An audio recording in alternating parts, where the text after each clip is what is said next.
राधे राधे, हरे कृष्णा। कैसे हो आप सभी लोग? आशा करती हूँ आप सभी परम मंगल में होगे, स्वस्थ होगे, अच्छे होगे। सर्वप्रथम आप सभी को बैसाख के पावन पवित्र महीने की बहुत बहुत शुभकामनाएं। आप लोगों को पता है कि पूरे साल भर में 3 महीने ऐसे होते हैं जो कि भगवान विष्णु को बहुत ज़्यादा अच्छे लगते हैं। उसमें से एक बैसाख का महीना भी होता है।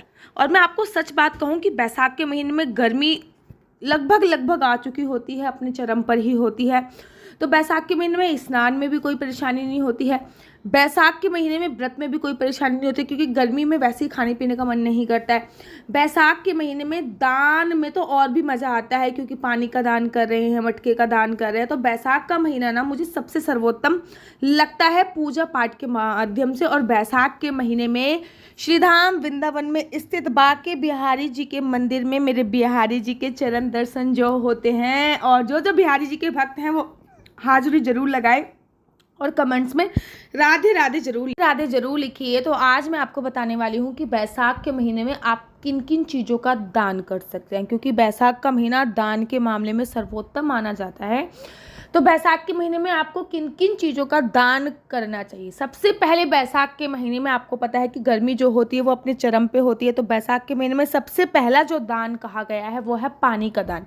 आप पानी का दान किसी भी फॉर्म में कर सकते हैं। कहीं पे आप नल लगवा सकते हैं, कहीं पे प्याऊ लगवा सकते हैं। बेसिकली अपनी सोसाइटी के बाहर, या फिर जो आपके घर पे काम करने वाले आते होंगे आपके घर पे हाउस हेल्पर, उनको मटका दान कर सकते हैं। मटके में पानी भरकर दान कर सकते हैं। अपनी गली के बाहर मटका लगवा सकते हैं, ताकि जो आपकी गली के बाहर सामान बेचने वाले आ रहे हैं वो पानी का यूज़ कर सकें, अगर आप प्याऊ वगैरह नहीं लगवा पा रहे तो पानी का दान सबसे सर्वोत्तम है। आप पानी का दान कीजिए, मटके का दान कीजिए। और पानी का दान आप नींबू पानी बना के किसी दिन भंडारा कर सकते हैं, आप जलजीरा बना के भंडारा कर सकते हैं। वो सब कुछ आपके ऊपर निर्भर करता है कि आप पानी को किस फॉर्म में दान कर सकते हैं।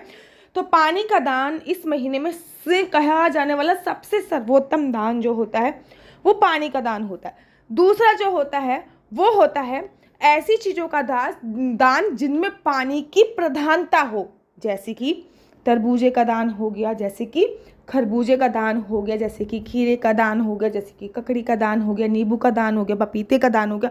तो इन सभी चीज़ों में पानी की बहुत बड़ी प्रधानता है। तो इस बैसाख के महीने में आप इनका भी दान अवश्य और अवश्य कर सकते हैं। तो तीसरी और मोस्ट इम्पोर्टेंट बात, पंखे का दान। पहले ज़माने में भैया हाथ का पंखा चलता था।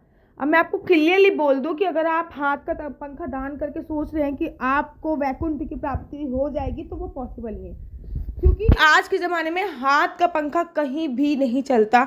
आप किसी को दोगे तो वो कूड़े में ही जाएगा, कहीं भी उसका कोई उपयोग नहीं होता है। तो आप थोड़ी सी कम क्वालिटी का, अगर आपका पास बजट नहीं है, तो मैं ये नहीं कह रही आप 2-3 हज़ार रुपये का खरीदें। कल मैंने अमेज़ोन पे फाइंड आउट किया, तो 700 रुपये से स्टार्ट भी है। आप वो पंखे का दान कर सकते हैं, या फिर किसी पार्क में लगवा सकते हैं, मैं तो ये कह रही हूँ किसी मंदिर में लगवा दो, किसी तीर्थ स्थल पे लगवा दो। जब वो चलेगा और जब किसी भक्त को अगर उससे ठंडक मिलेगी, तो आपको अनेक धन पुण्य की प्राप्ति होगी। आप कूलर का दान भी कर सकते हैं। मैं ये नहीं कह रही बहुत बड़ा कूलर लेके आओ तभी दान करो, ये ज़रूरी नहीं है, लेकिन हाँ, आप कूलर का दान इत्यादि कर सकते हैं, जो कि बहुत ज़्यादा सर्वोत्तम माना जाता है। अब आपकी कैपेसिटी हो तो आप एसी का दान भी कर सकते हो। तीसरी और बहुत इंपॉर्टेंट बात, जो चीज़ आपको दान करनी होती है वो होती है चरण पादुका, अर्थात चप्पल। लेकिन चप्पल किस फॉर्म में, क्योंकि गर्मी जो होती है वो अपने चरम पर होती है। तो किसी को भी जो उनके पैरों में चप्पल नहीं है, अगर आप चप्पल पहनाते हैं तो बहुत ज़्यादा पुण्य की प्राप्ति मानी जाती है। तो आप चप्पल का दान कर सकते हैं। चमड़े की चप्पल नहीं होनी चाहिए, रबड़ की चप्पल हो सकती है, प्लास्टिक की चप्पल हो सकती है, किसी भी फॉर्म की चप्पल हो, लेकिन चमड़े की चप्पल ना हो, इस बात का आपको ध्यान देना होता है। अब बात कर लेते हैं खाद्य पदार्थों की।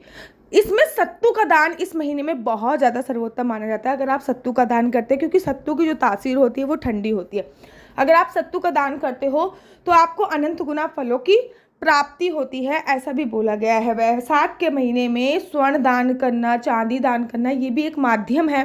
बैसाख के महीने में पंचदल भी दान किया जाता है, अर्थात 5 प्रकार का अनाज दान करने की महिमा कही गई है।